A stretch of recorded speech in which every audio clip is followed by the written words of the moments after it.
তো গাইস প্রথমে মস্তান ভাইয়ের ভিডিওটি দেখো, তারপরে ভিডিওর কিছু ফানি ফানি কমেন্ট পড়বো।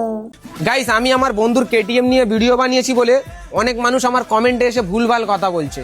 তো গাইস এমন একদিন অকাত আসবে যেদিন আমি নিজে কেটিএম কিনে নিতে পারবো, ঠিক আছে? আর বাকি তো বন্ধু কা গাড়ি মানে আপনা গাড়ি, কি ভাই? फोन बजा पैसे वाला सीन नहीं है रॉन्ग नंबर फोन बजा एक्स वाला सीन है फिर रॉन्ग नंबर शॉट हुआ डरे के लगाते तुम 100 नंबर शॉट हुआ तेरे। तो चलिए शुरू करते हैं। বাবা চড়ায় মাঠে ছাগল, ছেলে আবার কেটিএম পাগল। ঘরে নাই নুন, ছেলে আবার মিঠুন।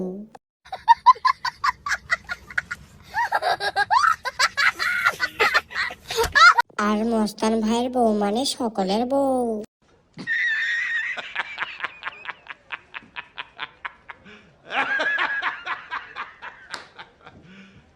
You serious?